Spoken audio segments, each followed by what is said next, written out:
A pro wrestler get together, you get the Conte and Kenny Show. And AIDS, probably.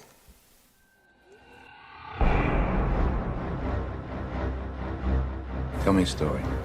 See, we got blogs, we got podcasts. You know, the information won't stop. It comes in through your head, eats out your eyes, and it's all crap. You know? See, you gotta dare for greatness these days to get people's attention. Did I get yours? Tell me a story. Dreams die. No, not by themselves. We kill them. It's 90% bullshit. What is entertaining? Tell me a story. What? Tell me a story. What? Not tomorrow, not after breakfast, now! Arrogance. You are shit. Y'all see what I'm tapping? Shut up! Because of my big mouth, I made this woman laugh. You're an idiot. Shut up. Huxley, what are you talking about? You're an idiot. Fuck off. Shut up. Classy.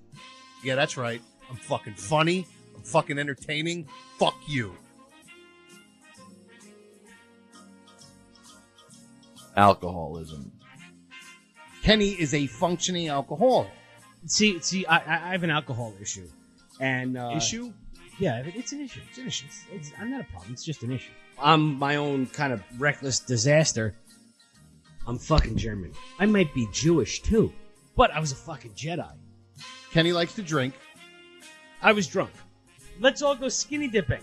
My problem is, I don't have a problem. I work all day. I come home. I have a couple of drinks. It's psychologically bad for my penis.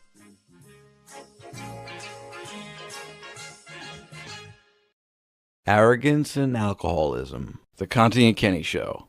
And don't forget me, Joey Image. The vision is real. The power is reawakening. The fear is reborn. Because they have returned. Because they have returned.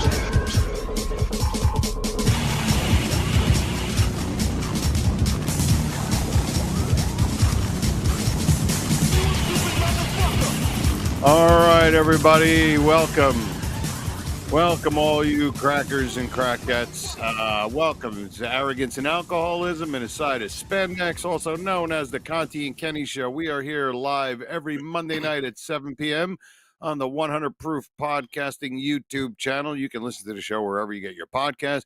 And if you're listening live or you're just listening on the YouTube channel in the future or the past, whatever, give the episode a like and subscribe to the channel because there's a lot of cool shows like Replayables and Killing with the Ables and Shawnee Plays Video Games. It's fucking adorable.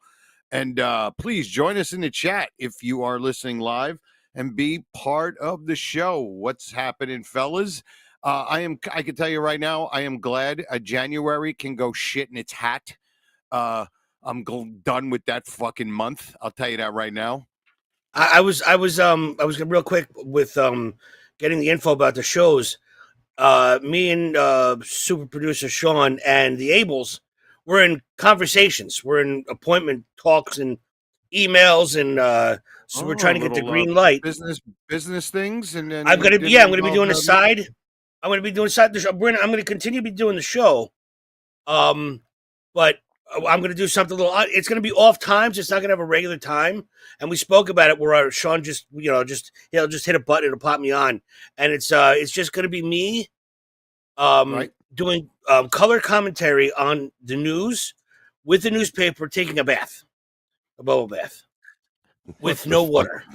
What the fuck? Oh, I thought you were going to do, like, the way you were saying it, you were going to do, like, color commentary for, like, your fucking Czechoslovakian. It's going to be the whole gamut. It's going to be sports. It's going to be news. And it's going to be me. It's going to be called, let me think of it right now, Kenny from the Tub. Kenny from the Tub. Tub Girl Kenny. I like it. How about Tub Girl Kenny? Or something. I like that. We're working on that. We're spitballing, see what sticks. But right now, it's Kenny from the tub. Well, or if Tubby anything Kenny. sticks in the tub. If anything sticks in the tub, Well, it I'm is Tubby glad that Kenny. Tubby I Kenny would get or out of Kenny in the the tub tub. very quickly. Tubby Kenny and whatchamacallit? Something like that. But anyway, we're in talks. So you guys look out for it in the future. Why Right, don't you be Shawnee? Kenny from? Why isn't it Kenny from the block? Like Jenny from the block, Maybe Kenny from the tub. or Kenny from the bath? Yeah, Kenny from the tub. That's it. Kenny from the tub. That's it. Hey, I love and it. sometimes we even talk about adult things. It'll be Kenny from the tubby, and you'll get a chubby. Oh, that's adorable. I like that. So it's coming soon. The whole thing leading up to that was complete nonsense. Like the whole thing about I made it meeting up with just- Sean and all of it. I thought maybe you guys were talking about, business and talking about monetary stuff. All of that was bullshit. No, I just made this up. Yeah, asshole. right when the mics went on. As soon as the mics went on, I made that up. Oh my god. Oh shit. So what's been going on with you guys? Welcome back, JoJo. Me and Joey been fine. Joey's got a little bit of a you know what I noticed? For some reason I rub my nose on when I do this show. I don't touch my nose. I'm sorry. I forgot to mention Shawnee, our wonderful producer, who's been just great throughout this whole thing. So sorry. Wait, you want to go on a date with him too? He's fine. He doesn't need your fucking accolades. He's going back to work. He's finally after that friggin' tornado that he went through, wherever he lives in Wichita, wherever. He's getting back to work and and doing his producing shit. So it's good. Good for him. Oh, good for him. A pretty big tornado. What? Yeah, it's pretty big. It's a super tornado. Yeah, really big tornado. Yeah. Shawnee was actually videotaping that he was filming the tornado. It was, but he was doing it from the bathroom. It was Shawnee from the tub. It was Shawnee from the the tub. same. Well, that was part of the idea. He's the producer, so he came up with some Interesting. ideas. Well, don't they say in earthquakes you're supposed to go in either in under a doorway or in a bathtub or something like that? Yeah. Tornadoes and tubs. Bathroom, Yeah, doorways are earthquakes. And how about packing your shit up and not living where fucking natural disasters happen? You know why they can't eat? Because you don't live where the food grows. You know what this is? It's sand. You know what's going to be 100 years ago? We haven't played that yet. We haven't played. Didn't do that yet. Have we played that little thing my brother did yet? Played it once and that's it. Yeah, like the last episode that I did. That's right. Yeah, That's right. sure. Yeah, but we got to do it all the time. So that was only one. Yeah. Oh yeah. Well, I'm going to work with Shawnee. Shawnee now that I have a little more time. We're going to work on reworking the intro a little bit, shortening it up. I want to have the shortening up AI song. I want the AI song in there. Hold on a second. Yeah. Did you guys just hear something growling? Joe Conte, not Joey. No, that might have been me. I don't know. I'm hearing some Macho Man coming through this microphone, bro. he is funneling. He just took a sip of Pedialyte and was water. Like, yeah, Pedialyte. Yeah. I heard it in the background. I love this thing, dude. Can I just do a free plug? This circle thing, I don't know if you can see the name of it right there. This circle thing, CIRKO, this thing is a circle, lifesaver.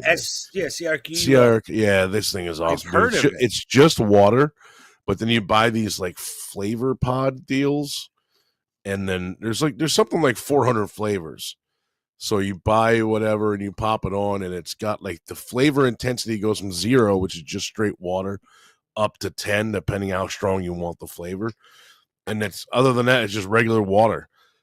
And the flavor is like cherry I have, flavor, apple, everything. Like right now, I have orange tangerine, but like I'm addicted to the fucking sweet tea one.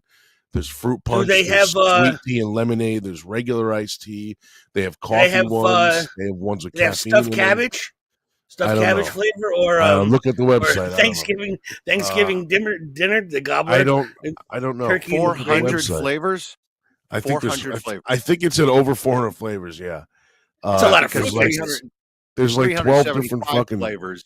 Isn't enough. You know what I mean? Right. But it's crazy, dude. It's I never drank so much fucking water before because I'm on this diet now. I'm down 21 21 motherfuck. I'm down 21 pounds. So I was 244 and like a half, and I'm like 224. So I'm down 20 and a half right now. So I'm at 224. And I'm drinking fucking water like crazy with this thing because it ain't just water. There's actually flavor to it. So it's straight up water. It's so boring. Yeah, his flavor is pomegranate, tangerine, and methamphetamine.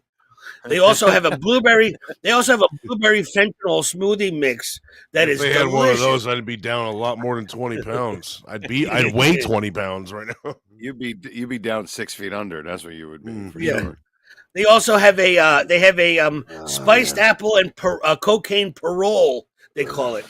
I would. They call it the parole mix. I want That's like a what bacon, it's egg, and cheese and a hard roll flavor. That's what I'm saying. Yeah. The only stuff that they can't replicate is like soda flavors because they're not carbonated.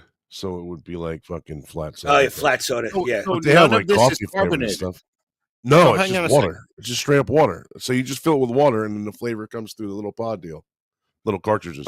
And you put the cartridge in, and you get the flavor because I don't do carbonation anymore. No, none of it's carbonated. So the bottle is $12, and the cartridges are $3 a piece. Probably right up your alley. So I go on it. Yeah, Joe, actually, you would dig this because I don't do carbonated stuff. I'll do a soda once in a while, but it has to be 0 calorie, which is like Mountain Dew 0, Pepsi 0, Coke 0. That's it. Cheer wine 0. That's it. But no, there's no carbonate. I can send you a link to it. There's what is this? The Real Housewives of Beverly Hills? That's why I don't want to give these drink guys a soda. Plug. I do. How you gonna fucking drink mimosas, you pussies? Champagne's got fucking bubbles in it. You know, the honey crisp apple fucking squares. Is like a fucking, have a soda. The honey crisp apple flavor is like a bottle of Minute Maid apple juice. It's so fucking good, dude. It's like when I'm 7, I wake up and I want to feel like a 7-year-old. I just drink apple juice, and that's great, dude. When I go to like my brothers or like my sisters when they were young, I would chug the shit out of the apple juice because how you go years. You don't have kids of your own. You go years without apple juice. Right. Yeah. And you're just like, it's so refreshing. So they don't have carbonated, but they have ones with caffeine. So they have coffees with caffeine and coffees with non-caffeine, decaf or whatever you call it. But the same flavors. Yeah. But the website says like over 400 flavors. I'm like, what the fuck? So you can get them from Amazon too, or you can get them from Target or Walmart, the cartridges. You just need the bottle, really. It's fucking. And if you have like another, like what are the popular water bottles, like the Stanley ones and the Yeti ones? So if you have one of those, they make adapters for the top where you can still use these cartridges. So you don't have to actually buy their bottle. I don't have another one, so I bought this. Yeah. But if you have like one of those popular ones, you can just get an adapter for it. But the thing is awesome, dude. Never drank such water in my fucking life. On purpose, at least. If Jojo Conte ever came across a soda stream right now, have you guys ever had a soda stream? Oh yeah, of course. I never owned one. I've never owned my own, but I had one, and it's in my storage unit now. But Jojo, when I tell you, you could take a regular soda, you can't tell a difference, or you could hype up because when you do it, it goes and it tells you you're at the right carbonation. But if you go above that, you could launch a Tesla rocket to the moon with the amount of gas that is in this thing. It's like that Sprite challenge that they do. You know, where you try to chug a Sprite and you just burp, you're like, right. It's constant. It is out of control, the worst possible thing, especially for you with the bread basket. But it's unreal because I tried it, like see how far I could go with the carbonation, and there's no limit. There's no limit. You could like launch shit like 2 miles away just from the carbonation. That's hilarious. I never owned a soda stream, but I've used them. I used to buy my buddy all the time. I would buy my buddy the Mountain Dew ones because I would always go over his house, like to watch wrestling pay-per-views. And I would always drink his fucking soda stream. So I ended up bringing my own bag of Mountain Dew stuff over, flavoring over, so we can. I sold my house and put it in storage. I never got back to it. But all right, listen. I'm going to talk about Jojo Conte back in the house, behind the microphone. Yeah. I don't know if anybody who doesn't know, I've been kind of busy. It's been kind of a hectic month. You don't say. Yeah. You don't say. Listen, we all know. I'm going to mute myself and just let Joe go. the old man, my father, after Starting in September. A big battle. Shut up, Kenny. On the 22nd January, passed away at 83. It was a well fought battle, and I'll get into that a little bit. But I wanted to just talk a little bit about the old man, a little tribute, talk about the guy that raised this idiot, and so you guys can judge whether he did a good job or not. The reason why we wanted to talk about it, because a lot of people have been asking me, "How's Joe? How's Joe? How's Joe?" And we just wanted to give everybody an update, because we didn't me and Joey. We did the show, 2 weeks ago. We didn't do it last week because that was the funeral, but we didn't have all the information. So we just want Joe to sit there and give everybody info and catch them up. And then, and then plus just a little bit of what he was like, and what kind of a guy he was, and a couple of funny stories about the old man, because he was a funny bastard. You know what I mean? So basically, my old man came here when he was like 17. In like 1958, my uncle was here and my grandfather was here. Oh, dude, look at that picture. That was my dad. That's from the picture. I love this picture. That's that fucking El Chapo picture of my dad. Yeah, that's I a love passport this picture. I mean, dude. He must have had tons of coke money that he just never divulged to us, because smothering cocaine or olive oil, one or the other. Holy shit! Yeah. It's great. It's a fantastic picture. He was hiding out in a you know cave. who he looks like? You know who he looks like in this picture? Reminds me of Schneider from the original One Day at a Time. Oh, Schneider, yeah, a little bit with the stash, with the mustache, yeah. And if Schneider did the maintenance on a cartel compound, then holy shit! Yeah, He looks like they found him in a mountain in Tuscany. It also looks like that expression in that picture also looks like you just asked them the fucking stupidest question ever. Yeah, and it's just that fucking plain, like, what are you, a fucking idiot? Yeah, my father didn't like smiling a lot in pictures. Neither do I. I just don't know. I'm bad at posing for pictures. That's why the only really decent pictures of me are on stage, because I'm not like posing. Yeah, they're for candid. The picture, you know? Right. It just happens. I totally forgot about this just until now, but Joe Conti's cover. Giorgio Moroder.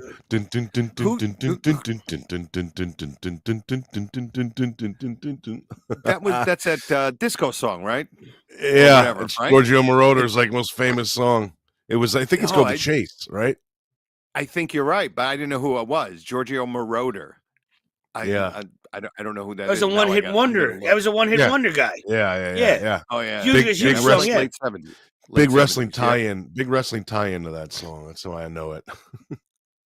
Joe not smiling at pictures. The cover of his album, Happiness.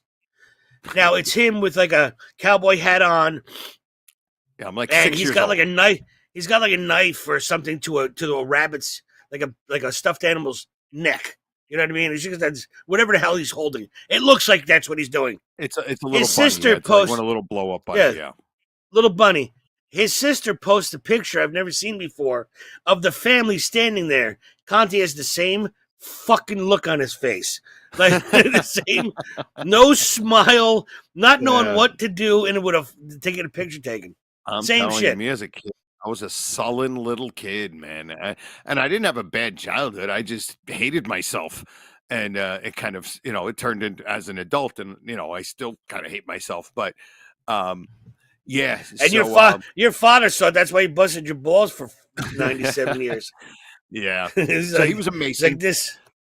He was a Mason. He met my mom, and then they bought a house in Parsippany, and then Italian and cement. You don't say. Yeah, yep, a Mason, and he was a full-time Mason. He worked with my uncle. He made the shoes. Yeah. He was a shoemaker. Made the cement shoes. Yeah, Italian shoemaker. Yeah, the shoes were all made of cement. That's funny. Then him and my mother got married, and in the mid to late 70s, my dad blew his back out. Like, I remember as a kid, I was like probably 10, and I remember my dad being taken out of our house on a stretcher. Like, that's how bad It was. That was him when really young. That was him when he was probably in his early 20s. Handsome, skinny son of a bitch. It looks like Mad Dog Chris Russo right there, like a younger Chris Russo from FAN. You know what I'm talking about? Yes, like of course, yeah. Absolutely. He looks like he could have fathered Steve Perry from Journey. He too. Journey. Hey, who knows? You never know. Yeah, and Al Molinaro, could have gotten both. So, dude, you have to understand something. My dad came here when he was 17. Who's Al Molinari? What do you mean? Al Molinaro from Happy Days. Murray the Cop. Oh, man. Murray the Cop from Odd Couple. Gotcha. So now my old man, he was a Mason. He barely could read or write English, right? And he blew his back out, and he ended up working for a company of a guy who was our neighbor who owned this company, a computer company. At the time it was called UCS, and then TRW bought it out. And they would store, sell, refurbish, and install these big, huge computer systems. And it was the job that I got out of high school. And my father started minimum wage, 3 kids, minimum wage, and started working for the company as a refurbisher, which basically just means you clean and you paint the computers. You take the doors off, you give it to the painter, you clean, and that was the job that I had when I got there too. But my old man, in like less than 10 years, went from a refurbisher to one of the guys who would help. He was basically an assistant to the guys who would go all over the world. My father was all over the world installing all of these computer systems, putting the cable underneath there would be like these, and shit. Those floors that would pop up. Yeah. You roll the cable underneath it. And he did that. He traveled around the world without really knowing how to read or write English. Because I'm a computer nerd, I think that's cool. You lift up those floor tiles, and there's sea of fucking cables under there. It's crazy. Doing all that shit, right? Now, my old man was a maniac. Like when we were kids, we would do dumb shit, especially me and my brother, and my mother would yell at us, and then she would say, wait for your father to get home. And when my father came home, he would just fucking go to take the belt off when we just did dumb shit. Because we weren't bad kids, but we were rambunctious, me and my brother. And he would just Colangelo, stay away from the bar. I told you not to go by the bar. Colangelo. Yeah. Scream, don't lie to me. Did you lie to me? Yeah, I gave it a shot. Yeah. Hey, what am I going to do? You gave it a shot. And so I only knew my old man as this guy who just yelled and screamed at us. I mean, just a lunatic. And when I went to work with my father, it was the first job I had out of high school, because I thought I was going to do the same work as my dad. I took electronics in Morris County Votech in my senior year. I was terrible at it, dude. There were kids in that class. They were smoking weed. They weren't even paying attention, and they were putting together circuits. I'm sitting there with a fucking dunce cap on trying to fucking do this shit, resistors, and it just wasn't for me. But when I started working for my old man is when I got to know what he was like, because he was a completely different person from home. He was the funniest guy in the fucking building. It was a giant building, a warehouse, and then an office upstairs. And the old man, dude, everybody loved my father, and they all thought he was hilarious. Dude, and they used to, when I was there, one of the guys would be like, dude, man, I don't know how your father does it, but he would go over to like the warehouse, and there'd be like these truck drivers that would back their, 53-foot trailers, and dropping shit off. And sometimes there'd be like these scary looking black dudes in these tractor trailers coming out, and they're filling out paperwork. My father would go, he'd even work in the warehouse. He would walk over to there, bullshitting with the manager there, and he would see these black dudes, and he'd be fucking breaking their balls and laughing and making, I'm not saying making black jokes, like, what. Can you believe it? Two ninjas just stole my truck. No, you know what I mean? He would make jokes. What is this fucking world coming to? Yeah, he would make jokes with these dudes breaking their balls, blah, blah, blah. And he would say, I don't know how your father does it. I don't know how he gets it. Would he be able to do this shit? And it was because he was genuinely funny and he wasn't being like a dick. He was just being, like just true. So one of the funniest stories I had heard, and it got verified when I was there, was so my father with your olive skin, you're half black. Sorry. Maybe, yeah, they might have thought, yeah, he's one of us, Mr. 18%. And I think we've talked about this before, but it was one of the funniest things I think my father's ever done. And there'd be a big break table when they were on lunch, and all the guys, there'd be like 15 dudes all sitting at a giant break table. And one of the women that worked there, her name was Diane, and I met her when I worked there. She's very attractive, older lady, and she was like very sweet, very nice lady, and everybody loved Diane. She was great. So she walked by. She also had a little streak of white hair in the top. Diane, poltergeist. Only after my father talked to her, then she got the streak of white in her hair. Yeah. So so my father, because he didn't have a lot of money, because he was raising 3 kids and basically my mom, not raising my mom, but he's supporting. And so my father would make a sandwich. I swear he would get like an Italian roll, like a 2 foot, like a foot long Italian roll, and then put lettuce, tomatoes, and mayonnaise. Like no bacon. It was like no meat. It was like a BLT minus the B. No you know what meat? I mean? No, because he didn't have money. He would just make this fucking sandwich with lettuce, tomato, and mayonnaise. Oh, that God was like bless the him. sandwich sometimes. So Diane walks by and everybody's like, "Hey, Did you Diane, kids have meat? You kids had meat though, but he didn't have the meat. I would come home. Ah, what a saint!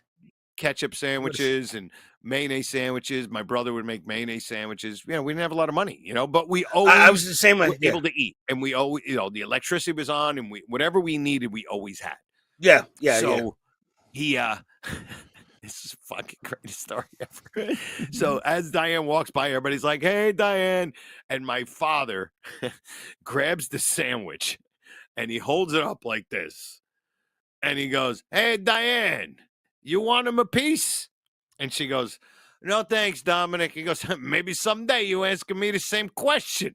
And the whole fucking place just fucking busted out, right? I mean, just like, where do you think of that shit?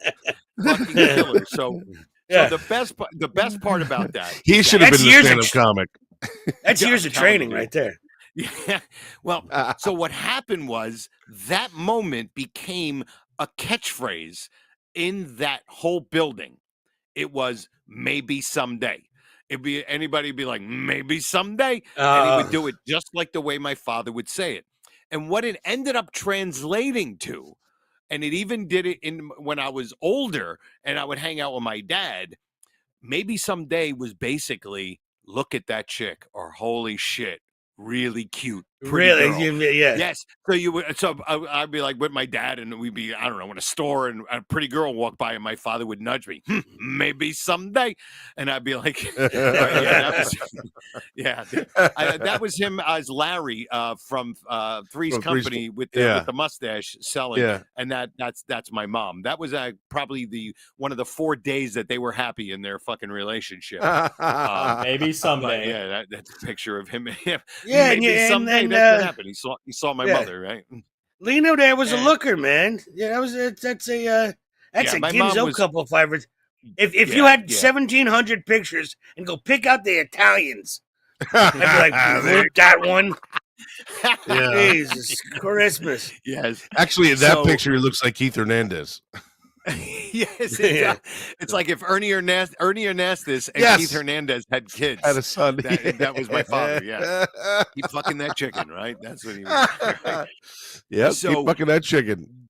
That maybe someday became like folklore at that building, and there was like hilarious 70, 80 people, and then over the years, that maybe someday actually got even shortened, where my father wouldn't even have to say maybe someday. He would just go, and that meant maybe someday. So we'd be sitting there, like just sitting there in the walking around somewhere, and then he'd see a pretty girl. He didn't even have to say maybe someday. He would just go, and I didn't even have to know what he was talking about.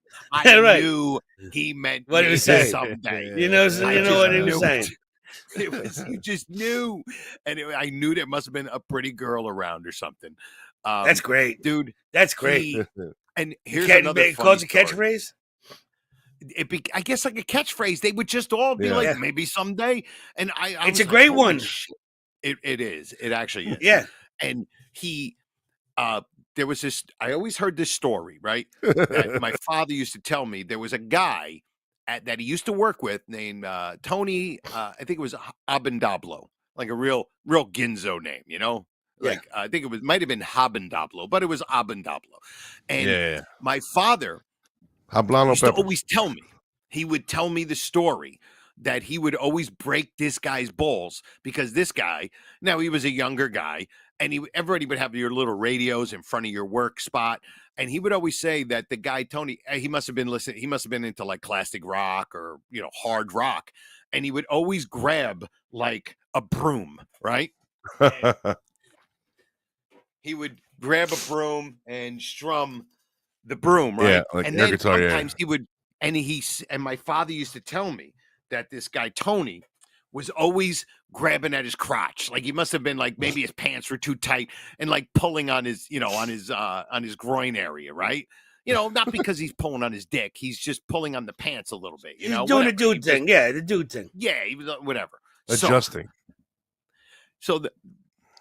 He tells me one day, and he goes, hey, because he told me he was going to be, once I told him, I got the job with him.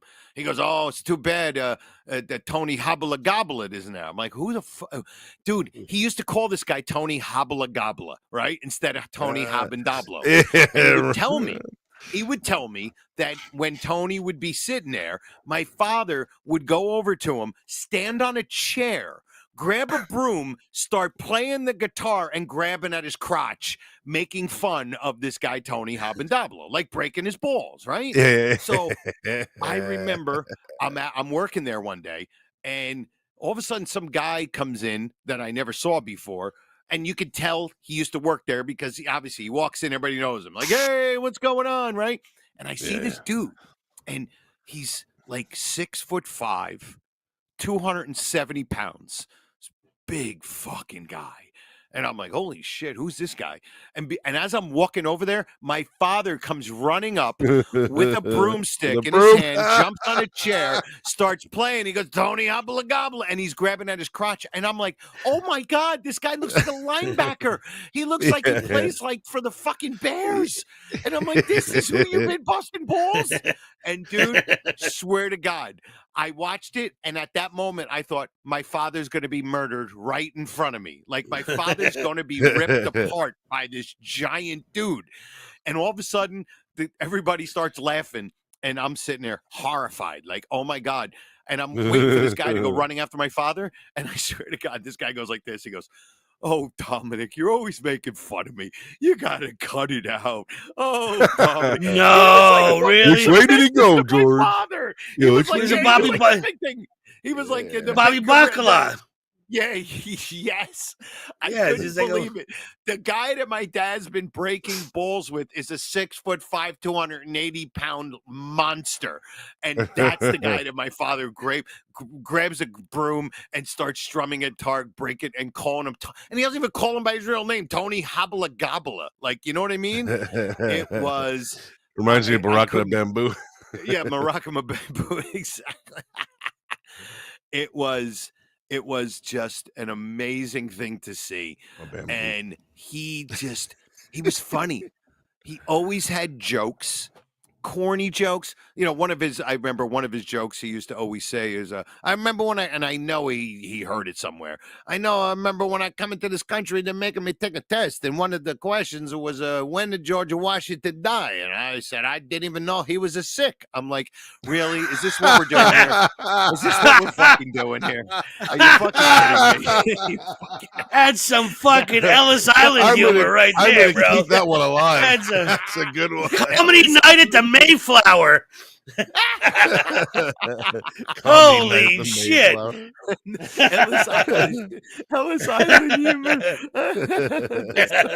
Holy shit. Dude, I never even heard that one before. It's Dude, brilliant. He always had these funny jokes. Dude, the one joke that he would tell my his physical therapist, which I'll get into, the later on in life, what he went through and how he kicked it is. I won't take too long. His comedy name was Plymouth Rock. We got all night, man. You do your thing, man. Do your thing. That's pretty funny. Plymouth Rock. It's Chris Rock and his comedy name was Plymouth exactly. Opening for Chris Rock, Plymouth Rock.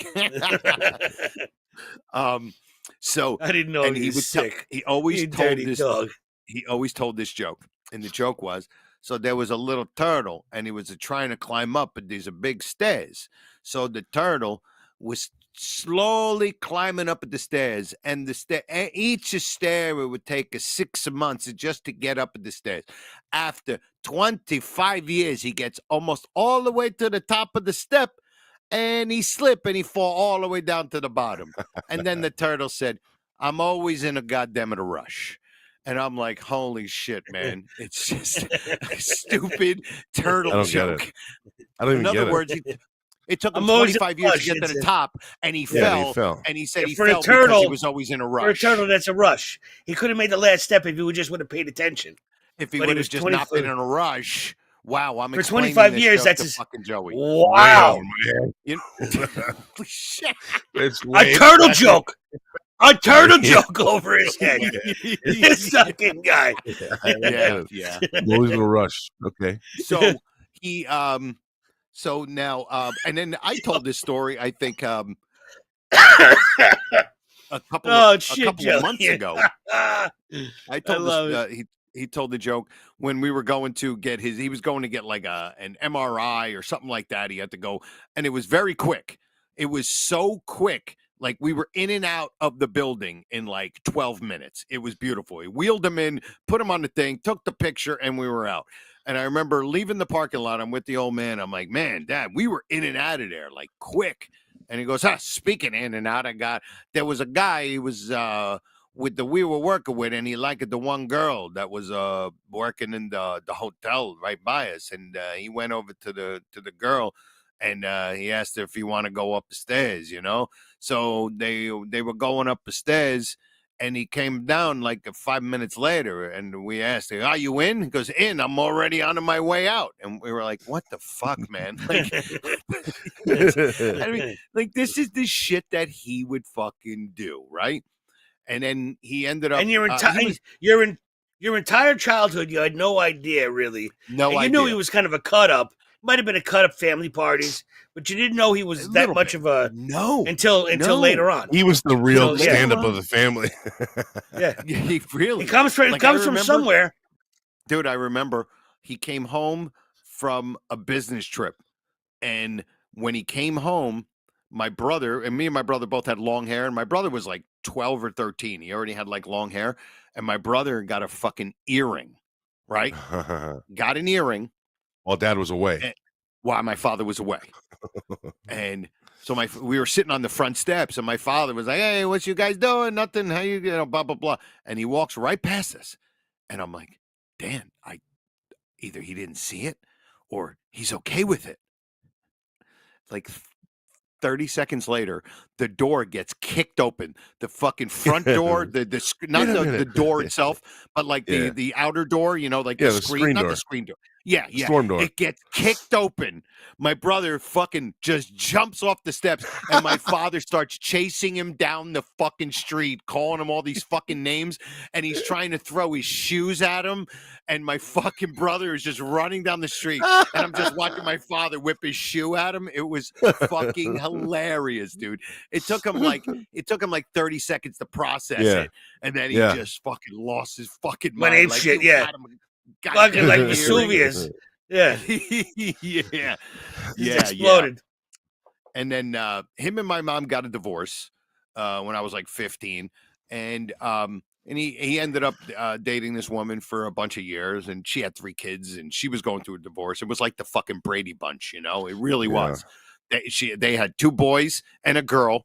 boys on the boy girl boy, and we were boy girl boy, and they were both kind of left by their spouse, and they met at like a lounge, and then they ended up dating, and they were together for a bunch of years.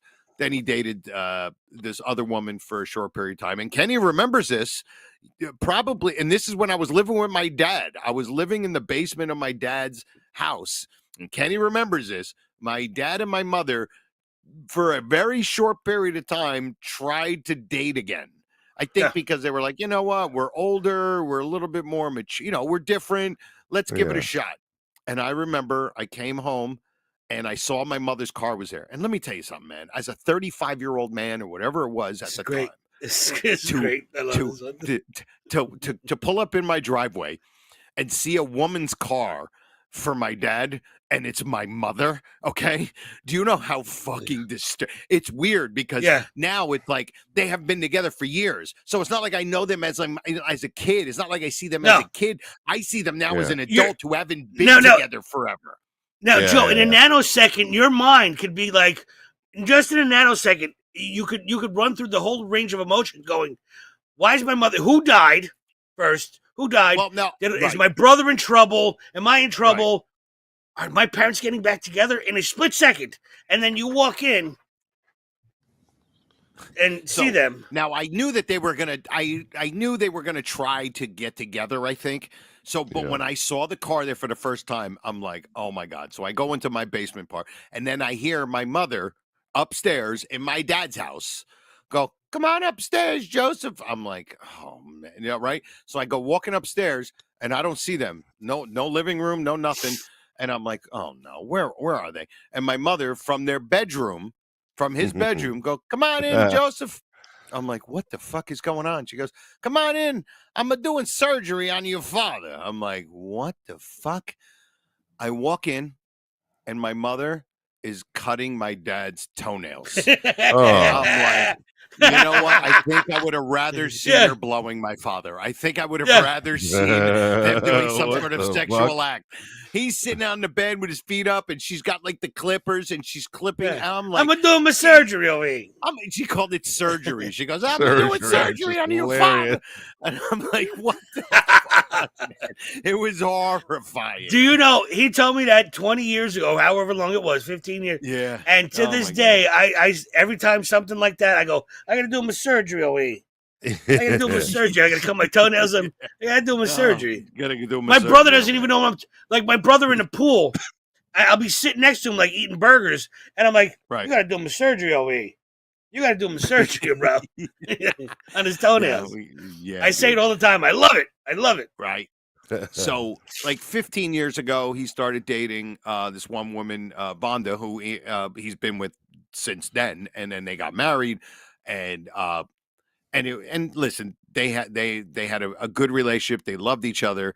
They're both a pain in the ass to each other. I said this at the funeral, so it's not like I'm saying anything out of turn. You know what I mean? They loved each other, and they were both a pain in the ass to each other. But is she still alive? Oh yeah, she was. Yeah, she was there. Yeah, absolutely. She's in good health. You know, she's devastated. She loved my dad. You know what I mean? Of course. She's just completely brokenhearted. But so then my dad became a grandfather. And this is a quick, funny story that me and my brother always like to tell my little nephew, Dominooch. And Kenny, you remember Dominooch? He was my first nephew, the cutest little kid ever. Big, fat-faced little kid, machine gun laugh. What? No, it's my brother's first kid. Oh, brother. So he's named after your father.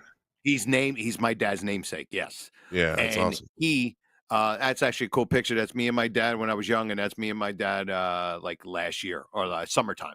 That was a cool picture. And then I put them both on Facebook and put them like that. It just it worked out good like that. So my brother told me there's no DNA fucking questions about you and your family. You know what I mean? There ain't none. Yeah. There ain't fucking none. Oddly enough, I never thought I looked like my dad, right? My brother looks like my dad. And I definitely resemble more. I'm more of a Deanna. I'm more of my mom's side of the family. And my joke was, I definitely, that I'm more like my mother's side, my mother, because if you look at my bank account or my credit score, you would know that I'm more like my mom, But now that I lost weight, ain't you a cut up? Hey, Yeah, tell you, yeah. maybe someday No, I'll get a once better credit with rating, the weight, like the picture behind you on the thing with the ball gag, the more weight Yeah. you lose, the more you look like your dad. Your sister That is what I'm resembles us, finding out. I'm Yeah. finding this out that I'm looking more like my dad. So now my dad As you was, get older, too. especially when Yeah. he was young, very close to the vest. My father wasn't like, this lovey-dovey, he hugged us and whatever, but he wasn't like this over the top lovey-dovey. Mine too. Guy. That's how mine was. So I remember At least, when my at least you nephew- guys had a father. Exactly. So when Dominic was like 2, and this kid was the light of everybody's life. This kid, everybody loved this kid. He went to everybody. First one. And It was the first one. Exactly. Yeah, I remember. So he's my dad's first grandson, and he's my dad's namesake. And me and my brother never forget it. Me and my brother in a room with my dad, and my dad's holding little Dominic.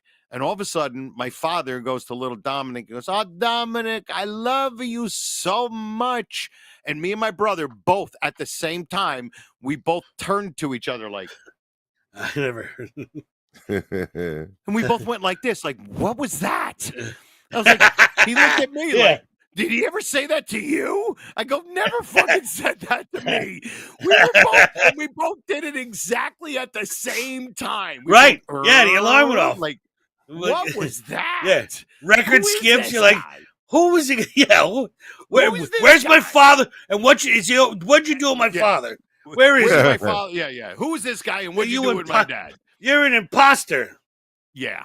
Where's And- my real father? Hey, mine only Is said that it once. shit? It must be an Italian thing, because mine only said it once, and then he died like 12 hours later. That's just crazy. Yeah. That's crazy. Yeah. That makes That's that makes sense for the fucking crazy, Ginzos. Yeah. That's Yeah. insane. It really is. Well, he still didn't say. I said it first, and he said, "I love you too, Joe." If I didn't say anything, he wouldn't have said it. He still would have went, the next fucking day. But Yeah. I had to say it first. Funny. That's all right. Listen, that's when men were men. You know what I mean? Yeah. These guys, you know what? You Goyles know? were Goyles and men were men. Yeah, Joey, your right. father was probably first generation, right? Macaroni store, second generation, maybe. Yeah, You know? second. Yep. Joe, first generation. My grandmother was first generation. But he was a over tough here dude, from, though. My dad grew yeah. up in 1940s and 1950s Brooklyn. Yeah, there you he go. was always- See, you know. Yeah, that's Yeah. definitely. Ooh, ooh, the stars are out tonight. Put up. Bronx Tale. Shabab, shabab. Shubop. Oh yeah. Shabab, Great shabab. soundtrack too. So the one thing about my dad, and this is the truth, is that my dad was there for everybody. My father was the ultimate. If you needed something, he would drop whatever he was doing and go help people, like his friends, and not just his kids. Like if you were working, Even if it on, was a giant piece of marble, he'd drop it. Oh, yeah. Then I make a nice small little piece. Make And then I a make small cement. little piece. I make a tableau over here. Making his And- cement shoes. So, and that was the one thing about my father. Everybody knew that. And my father was there for everybody. And I could say, now that I look back, there wasn't a moment that I ever needed my dad and he wasn't there. Like he was always there. So one night, and this is a quick funny story. I was home. It's a mark of a man. My father didn't pass away yet, right? He wasn't doing well. And so I'm sitting there talking with Beverly. I'm sitting on the couch. And I go, you know what?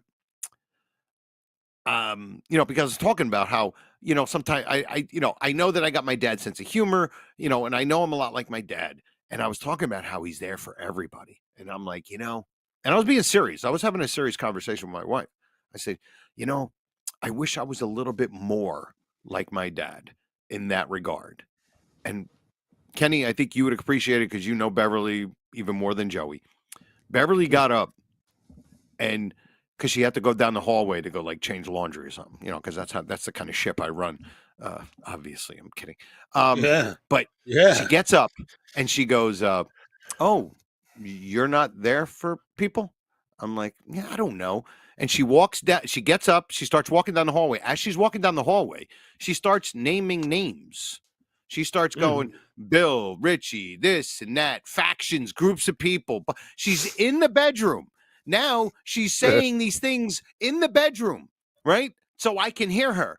Then she comes back down the hallway, continuing to name all these factions of people and names, and then sits back down and goes, so do you really don't think you're there for people? You don't really think you're like my dad?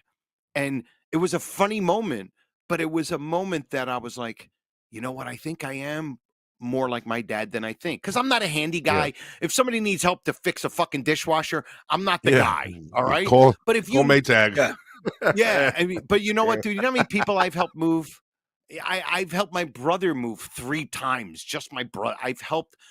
If people need something, dude, am I a fucking scatterbrain? Do I forget shit? And Kenny is the same way. Like, if you need something from Kenny, and he really do, Kenny will be there. But it's important. I'll be there. Yeah. And it kind of made me. You've been there. You've been there for me. I was mentioned in that. You've been there for me over the pandemic and the back surgery and all that kind of stuff. Yeah. You know, bothering you relentlessly every fucking morning. You know what I mean? But you're always every Monday night at 7 o'clock. You've been bothering me. Settle down. Settle down. Hey. So, and that was the thing that I really took from all the people. And dude, let me tell you something. Joey was there. I know Kenny couldn't make it. Dude, the wake, it started at 2. It was 3:45, and there were still people in line coming to say, "Oh yeah, it was sold out." Respects to us. It was. I thought it would be maybe an hour. I'm like, all right, cool, because me and my brother, we know people. My sister and my dad knew a lot of people. Yeah, it was insane. It went for at least 2 hours where people were still in line waiting to come. Dude, I must have hugged. I don't even know. It's just shaking hands and hugging. It was just crazy. So now I want to just get to the struggle that my dad had. And I actually, really quick at the at the wake, I said hello to Bev, and then Angela went to give her a hug, and she's like, "Hey, I'm Beverly," and I'm like, "We've been to your house, right?" And she's like, "Oh, you're Angela. That's right. I'm sorry." I'm like, what the fuck? That's right. You were at the house. You guys came to the house. Exactly. Yeah. And then that's when I saw when we were walking away is when I saw Sharon, and I was like, "Hey, I planned on seeing you today anyway." Right. And she was like, "Yeah, not not like this." I'm like, "Oh, I get it." Those things are such overload, man. When you have to, you know what I mean? It's like, but it's perfect. You don't even know. It's a perfect thing, this setup, because it keeps you so busy and so. It's funny is my wife have time to just sit there, and because if not, you would just be weeping in a corner for fucking days. You know what I mean? My wife signed the guest book, and I looked at it. So, what name did you put down? And I looked at it, and I said, "He's not gonna know who the fuck that is." No, it wasn't your real name. It wasn't Angela Image. He'll see Angela though, and at least he'll see Angela and Joseph and know it's us. But So I've been to. I actually never saw the book for my father's funeral. I don't know what the hell happened to it. I don't know if my mother has it. I've never seen it. What the book from the guest book from my father's funeral. Yeah, I've never seen where it. That is. He died in 2018. What the hell happens to it? It's floating around somewhere. A lot of people don't sign it. They don't do it, they forget about it or something. But I've been to Joe's uncle and his mom, and I have, since I was a very young child, I've been to these things. Just massive, tragedies of my, family members and stuff. So I don't do very well at them. I know nobody does. Nobody likes them. But I try to pay my respects in other ways. And, I called Joe and told him I'm not going to make it, and he understands how I am. We've had friends pass away and stuff, and I just don't. I'd rather keep the memories because I know how affected I was when I saw my uncle in a casket. And it wasn't my uncle. Because he had massive head injuries from a car accident, and it just wasn't him, and it affected me. It affects me to this day, where I want to see my uncle like I was, and I don't want to. If I have to, because my grandfather, my grandmother, my mother's gonna go, my father's gonna go. I understand it. It might be my siblings, but as much as I can avoid it, I do. I send my love upstairs, and so when Joe's father died the night of, I bought Joe a gift. Do you have it over there? Yes. See, I told Okay. Okay. I told Angela about it, and she was like, "When is the wake?" And I'm like, "Well, I don't know. This just happened like yesterday." And she's like, "All right, we're going." I said, "You want to go?" She's like, "Yeah, of course. Why would I not want to go? I fucking love Yeah, Joe and Beth." women I'm go. like, Yeah, yeah, "That's all- yeah. I'm like, Women are that's like awesome." that. Like, but I was in Yeah. I was in Lancaster the day before. Actually, I was in Lancaster until that morning, so I had to leave earlier. Kenny's frozen again, so I had to leave earlier than I expected to shoot home. It's a 3-hour drive, so I had to shoot home, shower, pick out clothes, get dressed or whatever, and then come by. But yeah, So- I was not going to miss it. Right.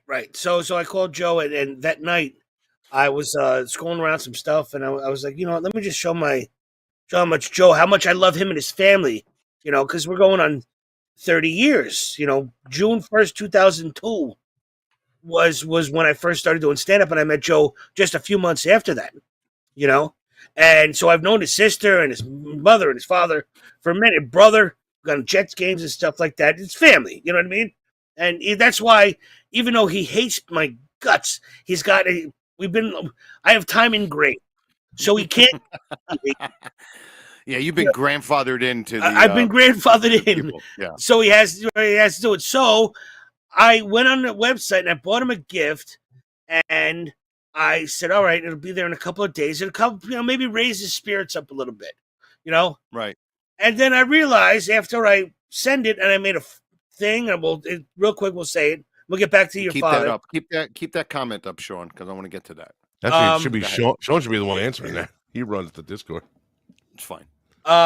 So I sent him a thing, and I sent him in a fake name that we talked about a couple of weeks ago. I'm good at Amazon, where I send people's fake names, fat belly, wussy twat, or whatever things. Right. Yep. Exactly.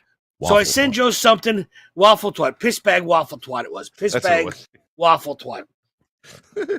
So I send it to Joe, and I have it hidden because I don't really want him to know. I've sent my friends diapers, when they have kids and stuff. I just do it in the thing, and I write little. You should send people diapers that don't have kids, just because it's funny. Yeah. I keep everything. I keep everything quiet. Not me, motherfucker. So I send it, and I go, all right, it'll be there in a couple of days. Joe will see it. Then I look at it and it goes, arriving February 28th. And I'm like, you got to be shitting me. His father's going to be reincarnated by the 28th. The whole idea was to give him like a little bit of like a boost. Like, oh, hey, who's this from? Wow, this is cool. Right. So it arrived today. It said between January 31st and February 28th. So it arrived today. What a goddamn! What a huge! That's the entire month. That's a wide fucking range. I didn't. It wasn't on a Prime thing. It was from out from a place in Vegas, and it's not a real signature, but it's a real gift. Well, that's why when I saw it, I knew it was somebody I knew, but it said it was from Vegas, right? Right. Some address in Vegas, and it said to Joe Badazing, right? And I'm like, Jojo Badazing. So who do I? Jojo Badazing. Jojo Badazing. Jojo Badazing. I didn't recognize Jojo Badazing. There's a huge difference. Yeah, there is. Now, yeah. So, if it was JoJo, he would have known Kenny. And he would have. If he would have, and Badazing. And it is that's cool. A signed Gleason 8x10 publicity photo. Yeah. And I bought it. Cool. It's not. It's great. But I bought it because his motion. It's a Gleason going. Fungal. You know what I mean? Like, go fuck yourself. Yeah. It's fantastic. I wanted him to get it 3 weeks ago, but it came today. Yeah. But it was great, and I had no idea who it was. I mean, if it would have said like jelly fat, cum stain, I would have known it was from you. Yeah. But it was almost like, because everybody knows I'm a huge Honeymooners fan and all that kind of shit. Right. And it just didn't register, especially because it said Vegas. So that's where you right. got me. And I was scrolling around and just it popped. I was looking for something, and then it popped up, and I said, "Man, I would love one of those myself because I have a few Honeymooners things. I have like a ceramic plate, but I have a few things. But I was like, this would be Joe. I've got him Trixie stuff and old prints of handwritten stuff. Yeah, and it's like it would be great on his wall, And I said, even if it's not, because I can't afford a real Jackie Gleason. No, it's signed great, 8x10. Jesus, I feel bad now. The only gift I ever give Joe was a fucking $3 DVD I got in Oregon. It's not the price. It wasn't that expensive. It's just a thought, you know. Well, at least I thought of him when I was on vacation. The reason why his name is Jojo Bada Zing is because I call him Jojo, but on stage he was screwing around. This is 15 years ago. Got to be 15. Got to be because it's only been got to be at least 15 years ago. And Gino used to love that. He would say "Bada Zing" because I said it. Joe's killing on stage, and he said something or was interacting with the crowd, and he goes, instead of like brump brump, you know, like boom, he goes, I did this line, and I just went "Bada Zing," and he kicked his leg out. Oh, that's right. I kicked my leg out. Yes. Yeah, he kicked one leg out. Girl. Yeah. Yes, and I'm watching it, and I go, "Bada fucking zing!" So I fucking tore into him. I go, "That's the greatest thing." So since then, every show we do, I'd be like, "Bada zing, bada zing." Yeah. That's right. I never heard it before. You know, I never said it before. I never heard it before either. Right. I'm sure somebody has said it. Well, like because of the Bada Bing. This is before Big Bang Theory. This is before then, and he goes Bazinga. But this, that's was it. Yeah, that's true. But it was it's like that. It was way before that. Yeah. JoJo's was bada zing and a kick out. It would kick his leg. Yeah. So I would just want to get into yes, of course, his later on, and so he's been through the fucking mill. He had rotator cuff surgery back in 2006. He had a stent put in 2017. He had double open heart double bypass or some shit like that.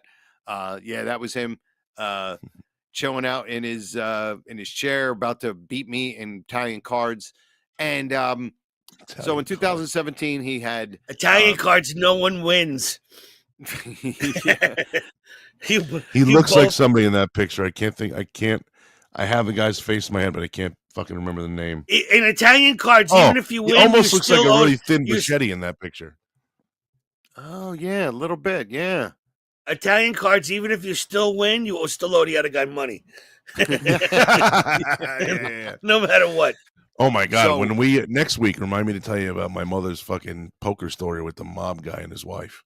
There you go. Please. That sounds very good. I like that. I'll write that down next week. Yeah. So in 2017, he had that happen, right? And then in 2019, now my dad's always had hypertension. Well, they saw something on his one kidney in in June or July of 2019. They thought it was cancerous, so they took his one kidney out.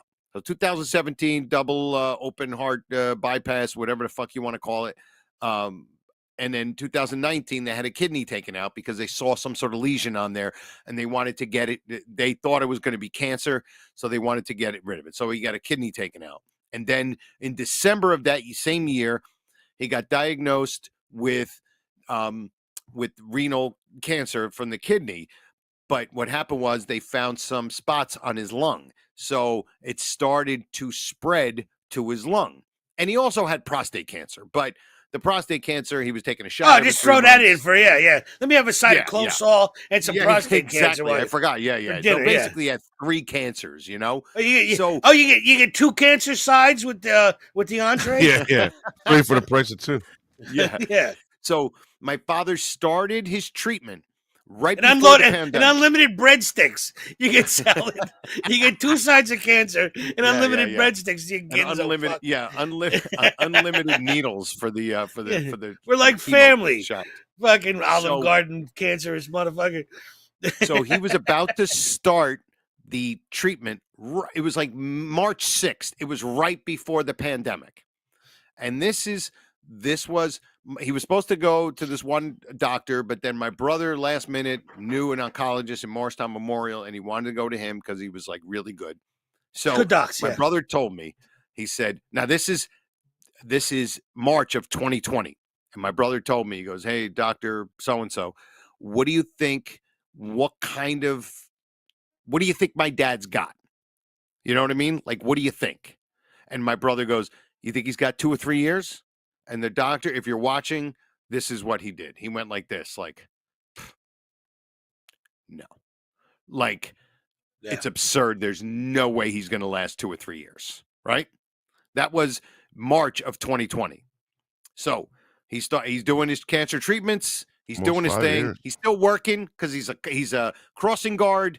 He goes to his spot. He calls it his post. I got to go to my post, and all the people that live in the area, they all love him. There's families that live in the area. They always come see him. The Dominooch, all that kind of shit, and he's just doing his thing. He's getting his cancer treatments, getting his prostate cancer treatments. He's just kicking ass. And in March of 2023, the cancer started to go into his bone, and it started to eat through his right hip and also his left femur. And they were like, "You're going to have to get a hip replacement." So in March of 2023, he got a hip replacement. And then a month and a half later, had a titanium rod put in his left leg. And the problem is because they were so concerned that the bone was almost completely cut in half from the cancer, that when he got the hip surgery, and you guys know when people get their hip surgery done, even though my old man, he was older, but it's like you get right back. You start moving around. You got to, you got to get going. Well, he couldn't do anything because they were afraid that his other leg, that femur, would just snap. So he had to get the one surgery, and then a month and a half later, I think it was like 6 weeks later, had the other surgery. Then he had to go into rehab because he needed to rehab. So, dude, think about it. He's 82 years old, 3 cancers. Now he's got a new hip and a new fucking femur, a titanium femur. And unlimited breadsticks. And unlimited breadsticks, yes, and a family style, cancer salad, and so now it was really hard, and he was really working hard on trying to get to get back to walking again, and he was in rehab for like 2 months. He came back home, and now he was walking, but with a walker and with a little bit with a cane, and he's doing his shit, right? But now, from the hip, when you get a new hip, sometimes there's something, and Kenny probably knows this because he seems to know about medical shit, calcification. Right. And that is when bones start to, your body starts to protect itself. Yeah. And these little bone fragments come in. Yeah. I had that in my lower back. That's why I had to shave my back, my vertebrae, Shave my back. So it was making it very difficult for him to move his right leg to kind of get any type of, like sitting and all that. And my old man wanted to drive again. And he couldn't really lift his leg up that much because of the calcification. It was pain. So now in November, he got married. He was with his wife forever. They just never got married. She was living there. They get married October 21st, 2023. And then my father decides he wants to get this calcification stuff taken out of his hip because he wants to drive again. And his physical therapist, this guy Eric, who loved my dad, was like, "I don't think he should do it. He doesn't need to do it. He's working hard." My father was never afraid of hard work when it came to regular work and therapy, but my dad wanted to get it. So in the middle of November, my dad got that surgery. And this is where everything started to go wrong. He got fucked up from this surgery where he almost died. Like he got out from surgery, but he was so weak. He was losing blood. They couldn't figure out where he was losing blood. So he kept on getting blood transfusions. It's a deficiency of iron. Whatchamacallit? That's a hemoglobin kind of a thing where your levels go so whacked out, dropping. And you have to have magnesium. You have no magnesium left in your bloodstream, and there's a name for it. There's a disease name for it. Not a disease, but it's there's a thing that happens.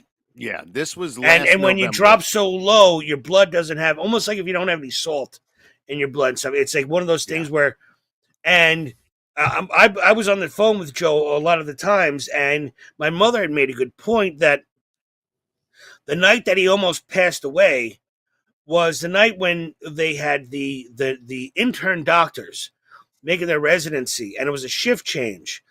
And the doctors should have known that his levels were so low that he never should have gotten that bad until he was basically dead. His dad was basically dead at that point because the levels were so low, and they should have seen it. Any doc would have seen it, but they had the kids. It was overnight, right, Joe? Yeah, there's something to that. Well, that was my mother. That was my mother's thought. That's maybe it's the interns. No, that was that was the They last should have caught it because okay. Basically, you know what it was, man? It was an 82-year-old man at the time. This was last December, who just had 3 major surgeries in fucking less than a year. And so it was a real struggle, and we didn't know if he was going to make it through this, but he ended up coming through, and we got him back into a rehab. And he was doing okay in the rehab, but he couldn't get enough strength. So on March 1st of last year, he was done with rehab because he ran out of his time, and he could barely walk. And we were like, everybody was all freaking out. Everybody's like, he's going to need 24-hour care because he can't really move that good. And I just said, me and my brother, I said, people, let's get him home. I took a week off of work. I was there. My sister was there. My brother was there. His wife, she's been just tremendous throughout this whole thing. And dude, within a week, my father went from barely able to walk. He started walking with a walker. He was able to use, right? We talked about it on the show. Yep. And he was killing it. Now, this was March of 2023, right?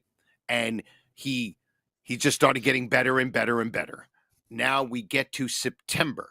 Now he is just living life. He's home. He could get downstairs with a little help. I could always help him get up the stairs. Just help. I stand behind him. I help him lift his foot. He pushes. I push him up by his ass. He gets to the next step.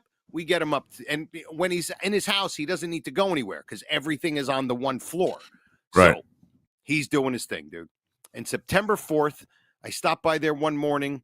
I was working, and I had to drop some medication off. And the old man and at the time, he's using a walker, and he's got his chair, and he has a wheelchair. And the wheelchair he uses to eat. So, because he would sit at the wheelchair, because you can get up from the sides on the wheelchair. Oh, right. Yeah. So I was there like 8 a.m. I stopped in there, and my father's sitting at the kitchen table, and he's like, "Hey, Joseph, you want to play a quick game of Scope? You know, the Italian card game, which we always played." And I was like, "No, Pop, I got to go. I got to get back to work." I walked down the hallway to bring the medication to his wife, Vonda. And I looked back down, and for some reason I looked back, and inexplicably, my dad gets up from the wheelchair, and instead of grabbing his walker and moving 4 feet to his chair, he just decides, I'm just going to take the couple of steps. I guess when you walk for 80 years of your life, you forget that you're not really able to walk. And he tried to make it to the chair and fell forward. And I couldn't see where he fell. I thought he smashed his face on the fucking Guinea fucking marble floor, you know? Yeah. And I was like, oh my God, but he hit his face on his soft chair and then fell. And I'm like, all right, this is great. Maybe he just hurt his knees. Well, he ended up breaking his spine because he was brittle, you know? His bones were brittle. And now this was last September 4th, that just passed. And this is where it really shows. Oh, 2024, you're talking. Man. Yeah, 2024. So now they bring him to the hospital, and they're like, listen, he needs surgery. But if he doesn't get surgery, he's going to end up in a wheelchair, and he's going to rot away. If he gets the surgery, most likely, I can remember the doctor's words, there's a great risk of him not making it through surgery. And even if he does, he's probably never going to really walk again. He's never going to get into rehab, and he's never going to be able to fucking get out of rehab.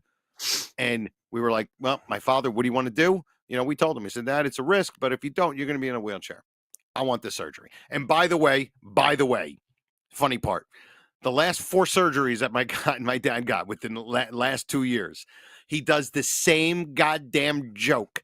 when he's about to go into surgery. There's always there's always a nurse who's, we're saying goodbye to him, right? In the prep area. And then they're like, all right, you ready, Dominooch?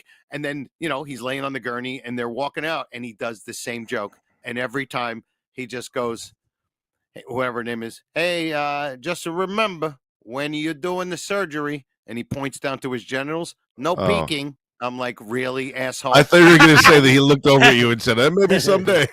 No, he would go, no peeking. You know what I mean? And they just fucking laugh every time. He did, no matter how nervous he was, because my dad was very nervous about this shit. You never told me that before. Oh, I never told you the no peeking. No. Every surgery. Remember, no peeking. I'm like, all right, you never said that. My grandfather used to be like, he used to kick me out because he's like, they're coming in to watch my little doggy. But you never told me about. Yeah, I remember that. I'd hot coffee. I want to spend and play some cards and hot coffee. Like, you got to get out of here. I go, why? Because they're coming in to wash my doggy. All right, Pop, have a good time. See you. Yeah. But you never told me about no peeking. I never heard that before. Dude. Every time. That was his joke. Remember, no peeking. I'm like, all right, whatever. Fucking.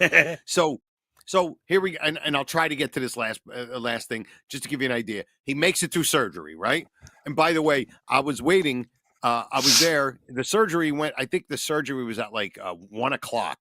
And I had a show that night. And I was opening for Vic DiBitetto at the Newtown Theater. Oh, man. And I'm like, I'm waiting. And I'm like, I got to go do this show, but I am going to wait. And finally, the surgery is only supposed to be like an hour, which was surprising to me. But there was delays. And finally, at like 5:15, they come out. They said, your dad made it. He's doing good.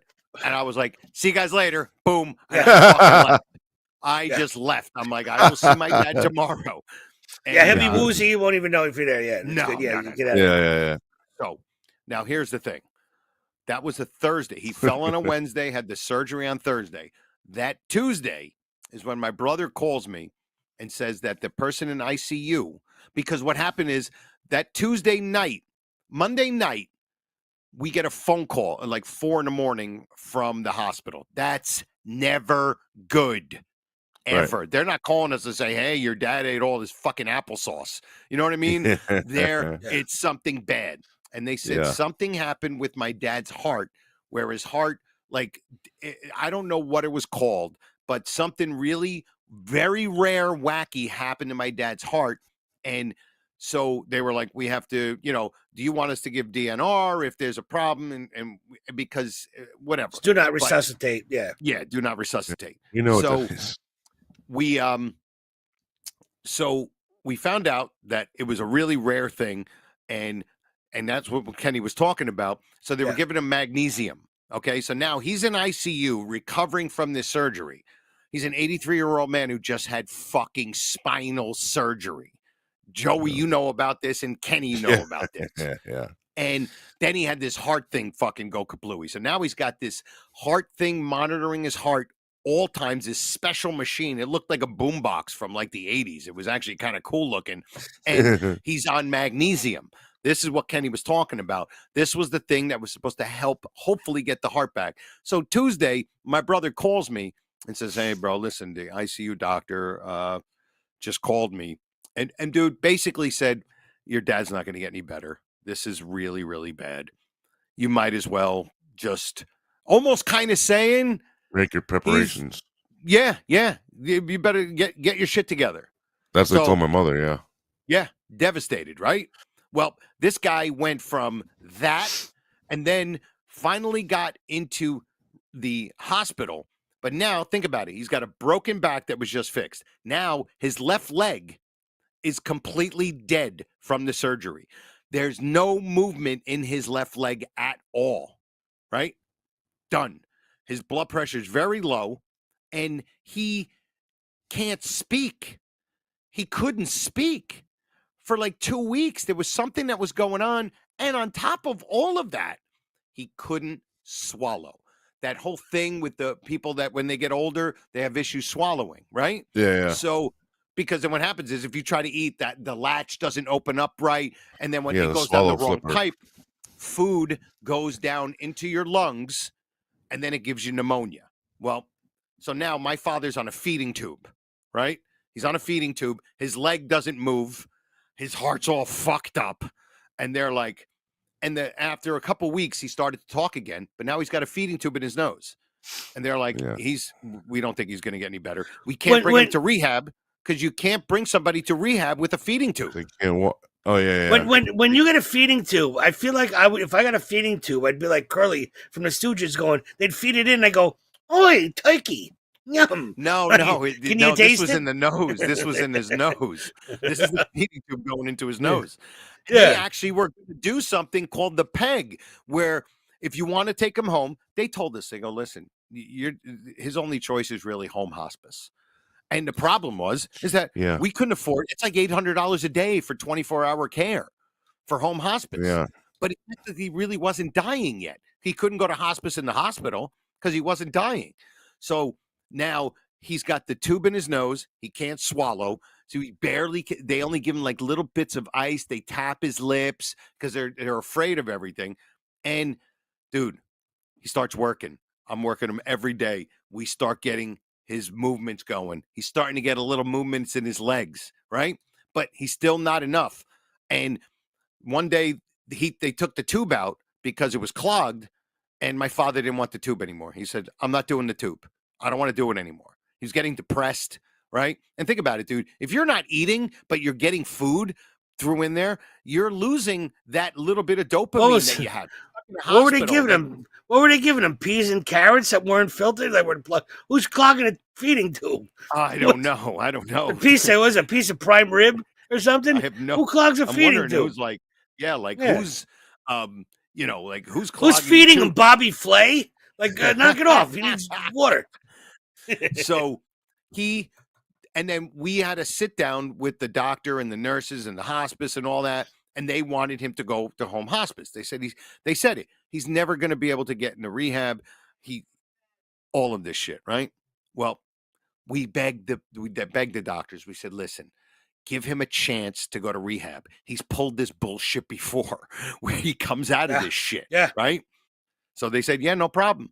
So they put him in rehab on September 30th, and he starts. Anyway, it was slow. In the beginning, it was slow, but every day we work. We bring him to another rehab because it was closer to our house.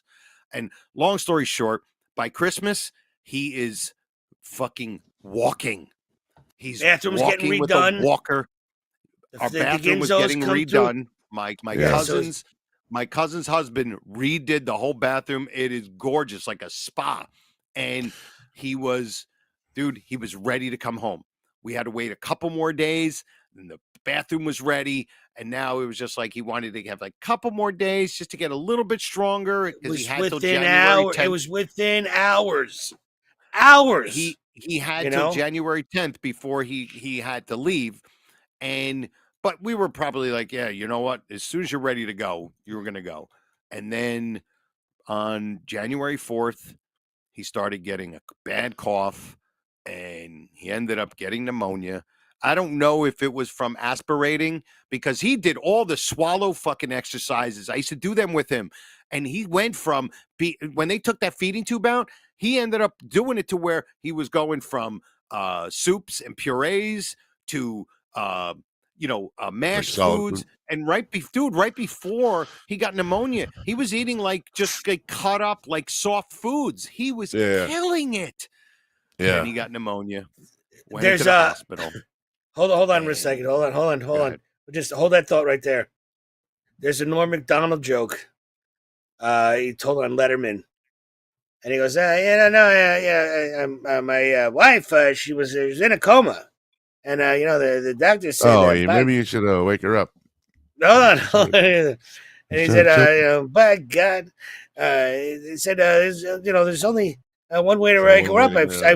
I've seen it only happen a few times, but it might work. He says, you have to go in there, and you have oral sex with her. And I said, by God. Okay, Doc, I'll do whatever I can. And I go in there, and 5 minutes later, I come out and said, Doc, now she's choking. Yeah. I love that line. Yeah, it's funny. So, I do no justice, but I wanted to do a Norman. I just wanted Norman Macdonald going, by God. Everything he always says, by God. Yeah. Anyways, he again defied them because they said he's never going to walk again. He's never going to get out of here. He's never, dude. They were talking about putting the peg in his stomach, like you were talking about, because to go home, that's going to be the only way he's going to be able to get fed. And he got through all of it: his leg, the food, the spine. He's walking. I mean, we were like getting him in and out of bed. He was actually using the bathroom the couple of days before, and then he got pneumonia and went into the hospital. And he couldn't shake it. No, and the effort, and I was right there with you. I kind of had the inside dope on a lot of the stuff. Because I was always talking to you, and you're always telling me, and maybe the stuff that I knew, and just kind of giving you advice, or you telling me what was going on. Because my mom wanted to know everything that was going on. Absolutely, and I said it. So I'll say it now, but I've said it before he even passed. I said, he was supposed to be gone a long time ago, and you're on borrowed time. And shit, dude. Yeah, I mean, think about it, dude. In 2020, it's almost 5 years. It's almost 5 years longer than they told you 2 or 3 years out of the question. Absolutely. You don't have any idea. Now, my grandparents were different. They were on their kind of the same arc. You know what I mean? We didn't know what was going to happen that day, but they were in the hospitals. You know what I mean? But someone like my uncle, who was killed in a car accident by a drunk driver, it was here and gone. And when I say that I would give absolutely anything for 5 more minutes, 5 more minutes, just an update, even just how you doing? You doing okay? Everything good? All right, see you later. I'd give anything I got, anything. You know what I mean? I'm not going to sell my soul to the devil because I want to go see him a little while, so I can't do that. But it would be almost that I would pay just to be like, are you okay? Are you doing all right? How are you? Right. How do you think I'm doing? Yep. So you got the borrowed time. Yeah, Dude, could you imagine that?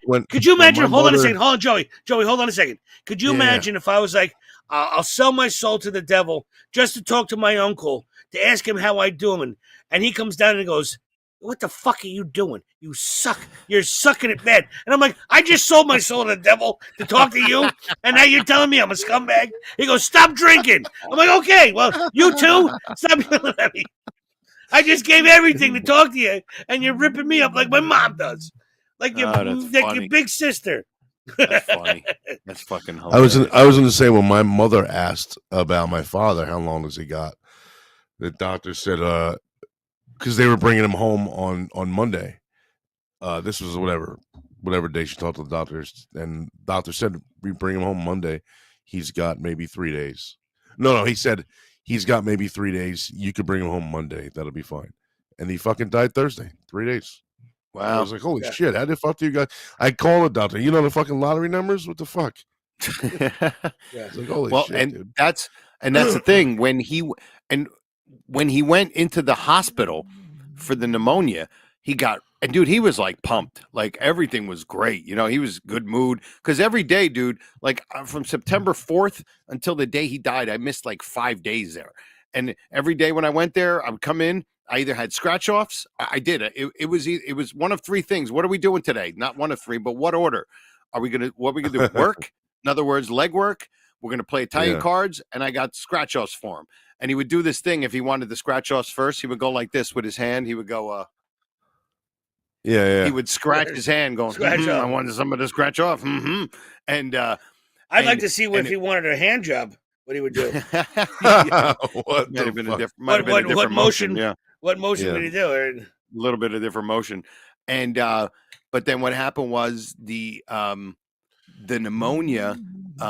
He got very depressed in the hospital, and they kept him there for like a week, and then they were like, it was almost 10 days. Home, man. He was beat up. And they said, they go, look, he's like, we're again. Good. We're good with the we're good with the what do you call it? The medicine for pneumonia. What do you do? What do you get pneumonia? What is steroids or whatever? The antibiotics. I'm sorry. I was close. But it was weird. And then, but dude, once he left the hospital and came back to rehab, he never really spoke. He stopped talking. He would see us and all that, and I'm like, I thought he was that weak and that depressed that he wasn't talking. But what we found out was the pneumonia, the infection gave him delirium. And that's why he wasn't really talking. He was recognizing us and he would make, facial expression, but he would barely talk. And then it just got worse. What? Because he couldn't?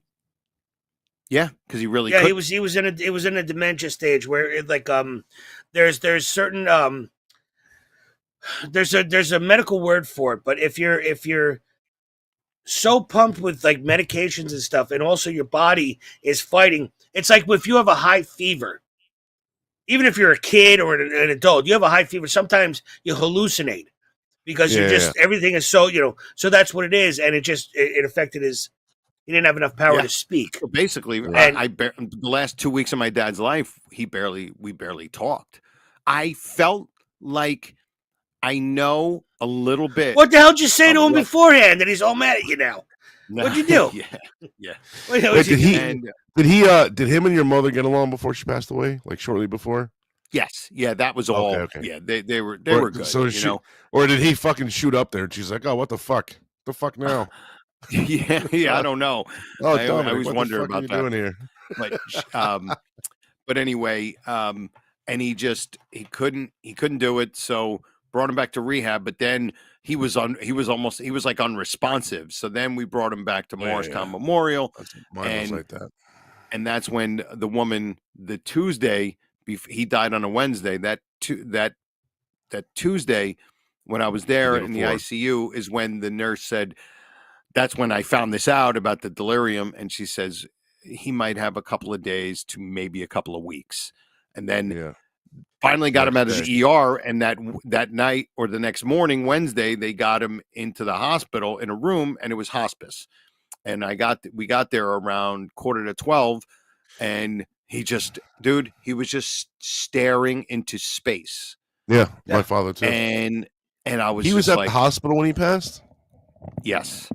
Oh, we were going to bring him home. We were going to bring him home that Friday. My dad was home in my parents' bed. Like Joey said, when we got there, so he got into hospice on Wednesday morning, and when we got there around 12, so we said, "What do you think?" She goes, she goes, I don't think he's going to make it to the end of the day, but not sure. So I said, what about is there, what is his oxygen like? What is this? She goes, it's not really about the numbers. It's about the trends. So they did his vitals and stuff at 10 o'clock. So they were like, they gave him a pair of Air Jordans. They gave him Gucci glasses. Yeah, exactly. They gave him a Taylor Swift record to listen to. It was all about the trends. It was all about the trends. And then she did the vitals in front of us around 12 o'clock, 12:30. And she goes, he probably not going to make it till like the end of the day, maybe not even late to the afternoon. And he died an hour and a half later, 2 o'clock. Jesus Christ. Yeah, they know. They fucking know. And the only thing that was very like the thing that I was worried about. I could never work in a fucking hospital like that. Oh my God, I don't know how they do it. But I was asking her, like, was he freaking out? Like, do you think he was upset? And she says, no, he's probably like, I was just hoping he just saw like the Pacific Ocean, or he was just seeing fucking. You guys I'm telling you. I thought I was going to see a light. What the fuck is all this water? No, there's a wonderful woman on YouTube. She's a hospice nurse. Chinese yoga woman? Them. Oh. No, not White Yoga. No, that's what. No. Yeah, I've seen a couple of. I've seen there's one nurse that's got a YouTube series that like explains like this. They see certain things where before the people they'll be reaching up or they'll be seeing things. They'll be hallucinating, but it's actually they're here. It's over there. When my uncle passed away, my I don't know how the fuck we're related. Somehow my mother and his wife is related somehow, whatever. But my Uncle Pat, when he passed away, I asked his wife, my aunt Anne, I was like, asked her like, what happened? Like because she was in the room with him in the hospital, and he started doing this, And she, like, while she was talking to him, he started covering his face. And he's like, I see a light, I see a light. Yeah. And the nurse was like, it's okay, like, go to it, it's fine. And he grabbed my aunt's hand and said, I gotta go. God's taking me right now, but I love you. And he fucking went. Just like that. Wow. I was like, whoa, that's fucking wild. There is peace and serenity in the light. Sometimes that Go shit, to the like, light. sometimes that shit like fascinates me. It's like, it's so wild. Like, he knew right there. He's like, God's taking me. I gotta go. I love you. Yeah. And then just fucking took off. Yeah. It's like, The stories he fought from the good these. fight. Yeah. The stories. Well, your father fought like a warrior poet, like fucking Braveheart says. He was You know? fucking. It was tremendous. It really was. Yeah, and I when wouldn't someone- take these last 4 months, dude. We had so much fun playing cards, doing scratch offs, watching football games. It sucked that he wasn't home, but he was good. Oh, right. He wasn't upset. He was fine there, and he was doing well until basically right after New Year's, and that's where it just all went. And then he was gone. Have you guys ever seen The Green Mile? Oh God, yeah, years ago. Okay. I don't My mother is going to be the one that I got to go find a John Coffey to breathe into. Because that nasty cunt, she is going to be the nastiest. She's nasty cunt right now. And I got to go find the biggest black guy I could find to suck face with her and try to pull out that shit. I had dreamt about you. My mother would be like, get the fuck away from me, you motherfucker. She's like that today. You know what I mean? Oh, man. She's like that. Oh, man, this wretched bullshit cunt. You know, I love her to death, but die already. No, I say that in jest. I'm making jokes. That's pretty much it, man. He was a tremendous man. He really was. He fought like a warrior poet. He fought like a fucking animal. Listen, there are a couple little things that I wish I could have done that they're not regrets. They're just like, listen, I think if he didn't get that one surgery, the one with the calcium, I think he might be still alive today, and he would definitely be in much better shape. That was the thing that put him in it. It was too much for him. It's so similar to my father, man. My father had some weird fucking surgery when him and my mother were on vacation because they had a house in Florida. So they were on vacation and something happened and he had some fucking kidney procedure done at some hospital and doctor down there that he didn't recognize and wasn't familiar with. And they came back home a couple weeks later and everything went to shit after that. And he was like, I never got the fucking surgery. It's too much. Yeah. My grandmother. He came back up here when they came here, when they came home after vacation, he went to his regular doctor. And he had already had this procedure done or whatever it was. And the doctor was like, you really didn't need it. Like the numbers I'm seeing here wasn't really that drastic. And down there they told him, oh my God, you got to have this. It's a big deal, blah, blah, blah. Jesus. So I told my mother, like, why don't you sue the fucking hospital for malpractice? Like we could be millionaires. She's like, no, I don't want to drag it on and blah, blah, blah. I'm like, I guess I get it. I get it. At the same time, it wasn't their fault. It was. I have a few stories the same with my grandmother with her breast cancer. They took the second tit off. Yeah, exactly. But what I want to say is, anyone that your father's age or same age as my grandparents when they were gone. My mother's getting up there too. They lived good. You know what I mean, Joey? Your father. They lived all right. They had a good run. And it's for anyone there. If you're not religious, be spiritual. You know what I mean? If you're, don't think that this is the end, because there's too many things that happen that there's some other. We are batteries, we're energies, we're frequencies. There's something that happens when our physical bodies go that our souls don't. So whether you believe in God and heaven and hell and the whole thing, doesn't matter. Just believe that you go and see them again. You know what I mean? There's something out there that we aren't privy to until we pass on. And I'm envious of dead people. I'm envious of dead people because they've seen it. They got the fucking answers. I get that. I got to stick around here for a little bit. Weird as that sounds, I completely understand that. And it really is weird because you envy a person that is dead only because of the knowledge that they've seen that we've asked our entire lives, and they're the big questions. So anyone That's listening out there, anyone who's passed, you'll see them again. And in my belief that you got a shot at redemption. Not if you're some nasty motherfucking serial killer or a child pedophile or something like that. If you did okay, I think you got as a shot. opposed to an adult pedophile. Yeah, exactly. There's a fine line between. Yeah. But anyone out there who's lost loved ones or is going to lose loved ones, just be strong and it'll be all right. You'll see him again. I always say I'll see you on the other side.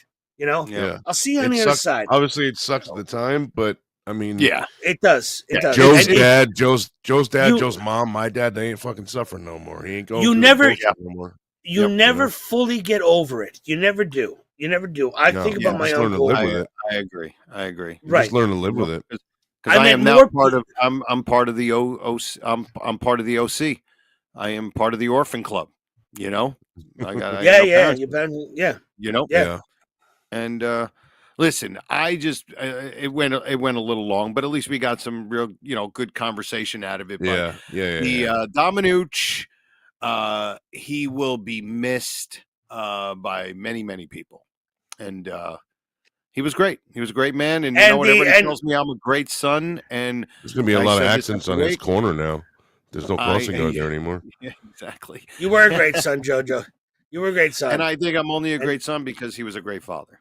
That's my line. That's what I said. Well said. I think we should leave it at that. Yeah. All right. How about that? Let's and the computer industry has never been the same since. Yes. Maybe what someday. Was his nickname like the Cooch or some shit? The Nooch. Dominooch. Oh, okay. Dominooch. That should be the show title. Yeah. Or that should be no. The show title should be Maybe Someday. That might be it. Maybe That's someday. it. That might be it. That's there it. is. That's Yep. perfect. Maybe someday. That's you asking funny. me the Maybe same question. someday. All right, man. Maybe someday. Well, the Dominooch. Maybe someday a tribute to to Dominic. Yeah. Yep. Maybe The someday. Just maybe someday. That's it. No, just maybe someday. Legend. Leave it like that. Yep. That's it. So like a movie. we're gonna miss you, man. love that story. I miss my father tremendously, and anybody that knew him misses him. I miss him too. Yep. All right, But let's. we shall see them again. Until on the morrow, we shall see each other and bask in the glory of the light and dine women in song. All right, let's play my cousin's song. The Swamp of the Universe? Yeah, Swamp of the Earth, isn't it? No, Swamp of the Universe, I think. T. Parisi on Swamp YouTube. of the Check out my Universe. cousin Tony Parisi. Yeah. He's a great musician, has great songs out there. Go to T. Parisi on YouTube. And thank you Keep to it Conti, everybody. Shawnee. Tonight, keep it Yep. Conti. Thank you to everyone who listens in the chat room live and all of you listening in podcast. We appreciate it. Thank you to our producer, Shawnee. And check out our Facebook, Conte and Kenny YouTube. There's a bunch of old clips on there. Oh, there's a TikTok check out too. all of my social media. It's Joe Conte with an E comic. Joey is what? Joey Image TV? No, it's just Real Joey Image. Real Joey Image. And Kenny will be at the Acme buying eggs for $42 a dozen later on. Acme? Are you trying to catch a Roadrunner? Yeah, exactly. Yes. And that's it, man. Thank you, everybody, for giving us a listen. And if you like the episode, give it a like. And if you can, subscribe to the channel. There's some other cool shows on here. And we're on every Monday night at 7 o'clock. Next week, we'll have a little more fun. And that's it. I had fun tonight. Show. Yeah. Now normally we end each show Maybe just someday. the same way like our pal, the late great Otto Peterson. But today we're going to end the show like the great Dominooch would always say, maybe someday. Love it.